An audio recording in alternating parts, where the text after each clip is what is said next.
શાળાની આસપાસ જંક ફૂડના વેચાણ ઉપર પ્રતિબંધની ઉઠી માંગ। 100 મીટર વિસ્તારમાં જંક ફૂડના વેચાણ ઉપર પ્રતિબંધની ઉઠી માંગ। રાજ્ય શાળા સંચાલક મહામંડળની શિક્ષણ વિભાગમાં રજૂઆત। શાળાની કેન્ટીનમાં હાનિકારક પદાર્થોનું વેચાણ બંધ કરવા મંડળની માંગ। મંડળની માંગ બાદ એબીપી અસ્મિતાનું વડોદરામાં રિયાલિટી ચેક। વડોદરાની અનેક શાળા આસપાસ બેફામ જંક ફૂડનું વેચાણ। શાળા આસપાસ જંક ફૂડની લારીઓ અને દુકાનો સામે વાલીઓમાં રોષ। જંક ફૂડના સેવનના કારણે મેદસ્વીતા અને બીમારીઓનું જોખમ વધવાની ચિંતા। શાળા બહાર પાન મસાલા અને પડીકીના ગલ્લા ધમધમતા હોવાનો આરોપ। શાળા આસપાસ જંક ફૂડના વેચાણ પર પ્રતિબંધની વાલીઓની માંગ। શાળાની આસપાસ પાન મસાલાના વેચાણ ઉપર પ્રતિબંધની વાલીઓએ કરી માંગ। મહારાષ્ટ્ર સરકારે જે શાળાઓની આસપાસ જે ફૂડના કે એવા તેવા જે સ્ટોલ હોય છે કે ભાઈ એ ખરેખર બંધ કરવા જેવા છે। આરોગ્ય આપણે જોવા જઈએ તો મહારાષ્ટ્ર સરકારે લીધેલો નિર્ણય ખૂબ જ આવકારદાયક છે।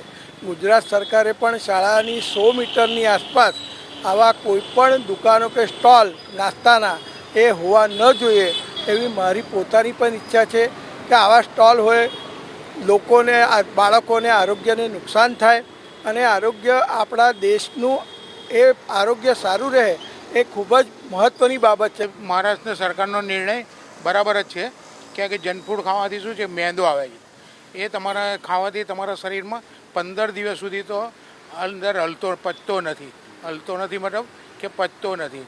એટલે ખરેખર શાળાઓની આજુબાજુ આ બંધ કરવું જોઈએ અને છોકરાઓને મા બાપે તો ઘેરથી જ પોતાનો નાસ્તો બનાવીને આપવો જોઈએ। એટલે આ બેન જો મહારાષ્ટ્ર સરકાર લગાવી શકતી હોય તો ગુજરાત સરકાર કેમ ન લગાવી શકે?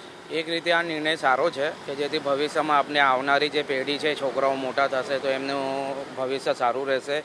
નજીકમાં પાન ગલ્લા હોય સ્કૂલની નજીક તો એમને એક વખત પાન પડીકીની આદત બી પડી શકે છે।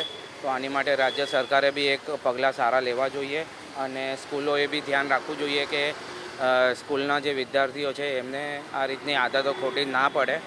અને એના સિવાય આપણે બધાએ પ્રોપર બી ધ્યાન રાખવું જોઈએ, વાલીઓએ બી ધ્યાન રાખવું જોઈએ। એકલું રાજ્ય સરકાર કે એકલું સ્કૂલો નહીં પણ વાલીઓએ બી ધ્યાન રાખવું જોઈએ કે એમના છોકરાઓ જંક ફૂડને પાન પડીકીથી દૂર રહે અને જંક ફૂડ ઓછું ખાય। મહારાષ્ટ્ર સરકારનો જે નિર્ણય છે ખૂબ જ આવકારદાયક છે। એવી રીતે આપણા રાજ્યમાં બી આ નિર્ણયને લાવવો જોઈએ।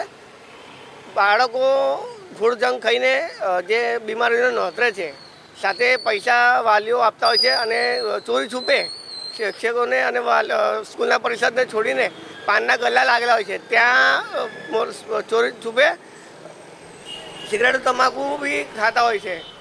ભવિષ્યમાં એ લોકો કેન્સરને નોતરી રહ્યા છે।